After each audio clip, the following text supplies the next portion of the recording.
En la historia son muchas las personas tales como chamanes, hombres de ciencia, filósofos, intelectuales e incluso psicólogos, los que han conocido el poder de la palabra desde el inicio de los tiempos. El lenguaje es una entrada, un estímulo que hace las veces de timón del barco, porque va a generar una orden en el cerebro, en nuestra mente y en la psique para generar una respuesta, una acción, una creencia. Por ejemplo, te habrás fijado en el lenguaje que usa un entrenador con sus deportistas, con frases como, a ganar, tú puedes, o ustedes son los mejores. Estos son mensajes creados para provocar una reacción al grupo, para virar su creencia y comportamiento hacia un horizonte determinado. Indudablemente habrás escuchado la palabra, abracadabra. Esta es sin duda una de las más famosas y relacionadas con la magia referente a las palabras. Este término no ha nacido ahora, su historia es tan antigua como incierta. Son muchas las teorías sobre su origen. Inicialmente, una de las más aceptadas proviene del arameo, cuya traducción sería, creo mientras hablo. La palabra en sí puede definirse como semillas que se han sembrado en nosotros desde muy pequeños, la mayor parte de estas son sembradas en nuestra mente, nos definen como personas y nos dan indicios de nuestro carácter, delatan nuestro estado de ánimo y nos plasman culturalmente. Te pongo un ejemplo, si las palabras han sido de desaprobación, hirientes, castrantes o humillantes, sus frutos serán de esa misma tipología. De igual manera, nos harán posiblemente crecer con muchas inseguridades o incluso con una autoestima débil. Ahora revisemos cómo usamos las palabras cuando las dirigimos o nos hablamos a nosotros mismos. Mis palabras hacia mí. Resulta muy saludable estar plenamente consciente de cómo nos hablamos a nosotros mismos. En muchas ocasiones somos nuestro peor enemigo, y estrictamente por la manera que tenemos de hablarnos, nuestra voz nos sabotea e impide alcanzar nuestros objetivos, propósitos y sueños, simplemente desacreditándonos o desanimándonos con el tipo de palabras que nos decimos al respecto. Cuando hablamos y pedimos a Dios, al universo, al destino o simplemente a la vida, o como le queramos llamar, es importantísimo dar claridad del mensaje y el vocablo preciso, ya sea mediante oraciones, plegarias, deseos o mantras. Debemos ser muy cuidadosos con el uso de la terminología, no, ya que es improcedente pedir en negativo. Por ejemplo, si decimos la frase, no quiero estar enfermo, el universo y subconsciente no reconocerán el no, puesto que solo se quedarán con enfermarse.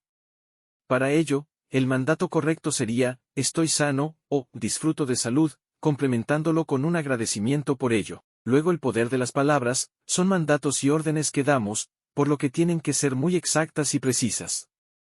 Son muchas las ocasiones en las que nos pasan cosas que nosotros mismos hemos pedido sin ser conscientes. Repetimos una y otra vez el mismo mensaje y lo peor es que, desafortunadamente, la mayoría son negativos.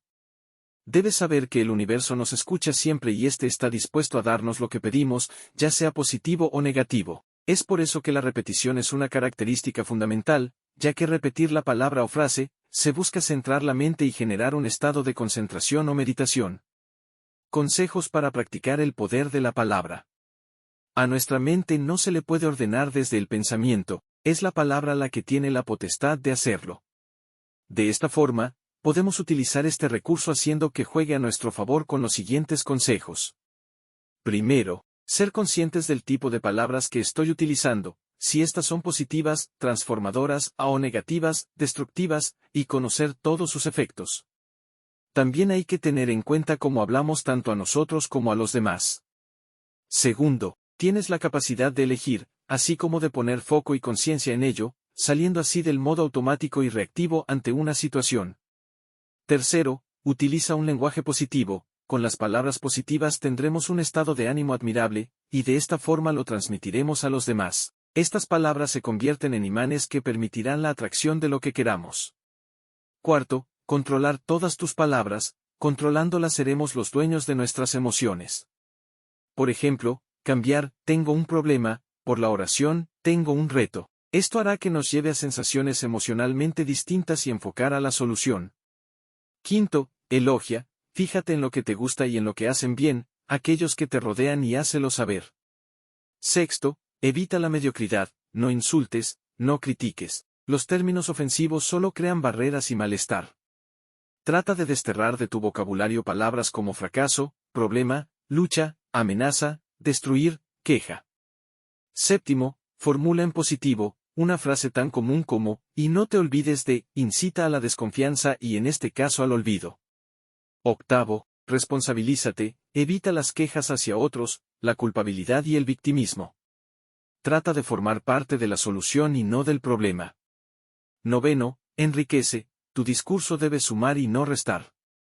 Palabras como solución, reto, suma, crece, aprendizaje, desafío, posibilidad, crecer, construir, genial, excepcional, deben formar parte de nuevo vocabulario. 10. Prioriza los estados de ánimo que quieres sentir, puedes influir en tu estado de ánimo a través del lenguaje. Si estás permanentemente diciendo que estás mal, seguro que acabarás peor. Una reflexión, ¿qué es lo que habitualmente respondes cuando te preguntan cómo estás? ¿Eres de los que responde, pues ahí, o de los que dicen, excelente? Y bien, quiero mejorar a través de mi lenguaje, ¿cómo empiezo? El primer paso, es el darse cuenta del poder de nuestro lenguaje. Ahora debemos entrenarnos para de forma consciente ir desterrando de nuestro vocabulario aquellas palabras que nos perjudican e ir adoptando hábitos lingüísticos más positivos y transformadores.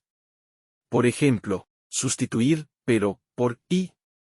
¿Cuántas veces hemos dicho frases del estilo, quiero ir a la playa o a una excursión, o al cine o a un concierto o a visitar a alguien o salir a comer, pero tengo que trabajar o estudiar o planchar o arreglar la casa? ¿Y qué pasaría en nuestro cerebro si cambiamos el pero por un y?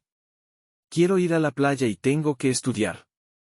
Cuando utilizamos la palabra pero, estamos generando un conflicto, una contraposición, estamos dando por sentado que una cosa imposibilita la otra. Pero si utilizamos la palabra y, nos estamos declarando a nosotros mismos que hay dos cosas a hacer y que es posible hacerlas, solo que tenemos que buscar la forma de realizarlas. A lo mejor ese día podemos comer en media hora en lugar de en una hora y así poder llegar a tiempo a estudiar o trabajar. Sustituir, tengo que hacer, por, quiero hacer.